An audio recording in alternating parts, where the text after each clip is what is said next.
ভারত ছেড়েছেন শেখ হাসিনা, আশ্রয় নিয়েছেন আরব আমিরাতের আজমানে। বাংলাদেশের সদ্য পদত্যাগ করে দেশ ত্যাগ করা প্রধানমন্ত্রী ও আওয়ামী লীগ সভানেত্রী শেখ হাসিনা ভারত ছেড়েছেন বলে কয়েকটি সূত্রে জানা গেছে।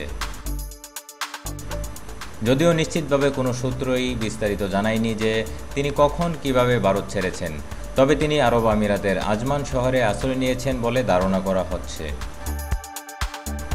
উল্লেখ্য, আরব আমিরাতের আজমানে শামীম ওসমানের নিজের একটি বাড়ি আছে বলে শোনা গেছে।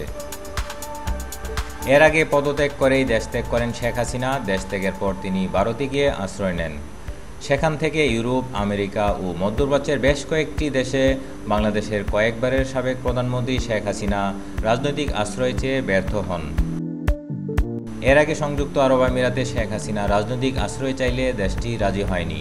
ব্রিটেন, যুক্তরাষ্ট্র ও মধ্যপ্রাচ্যের অন্যান্য দেশগুলোর মতো সংযুক্ত আরব আমিরাতও শেখ হাসিনাকে রাজনৈতিক আশ্রয় দিতে স্রেফ মানা করে দেয়।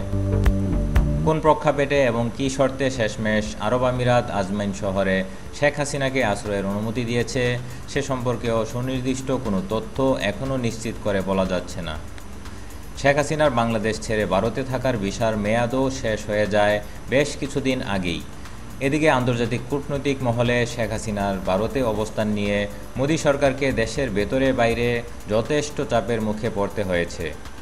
মোদি সরকারকে বিব্রতকর অবস্থার মধ্যে দিয়ে যেতে হয় বলে বেশ কিছু আন্তর্জাতিক গণমাধ্যম জানায়। আরব আমিরাতের আজমাইনে শেখ হাসিনা ঠিক কতদিন অবস্থান করবেন এবং তার পরবর্তী গন্তব্য কোথায় সে বিষয়েও নিশ্চিত করে এখনও কিছু বলা যাচ্ছে না।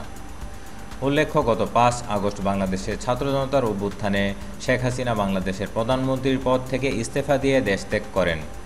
এর ফলশ্রুতিতে সেনা সমর্থিত ডক্টর মোহাম্মদ ইউনূসের তত্ত্বাবধায়ক সরকার বাংলাদেশের ক্ষমতাভার গ্রহণ করে।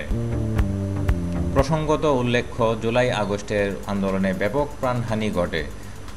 বাংলাদেশের তত্ত্বাবধায়ক সরকার গঠনের পর থেকে শেখ হাসিনার প্রায় ১৬ বছরের শাসনামলের দুর্নীতি, অনিয়ম, দুঃশাসন আর অসংখ্য বিচার বহির্ভূতভাবে হত্যাকাণ্ডের জন্য এই সাবেক সরকার প্রধানকে দেশে ফেরত এনে বিচারের দাবিতে এখনও ছাত্র জনতা এবং তত্ত্বাবধায়ক সরকার সোচ্চার ও সক্রিয় রয়েছে।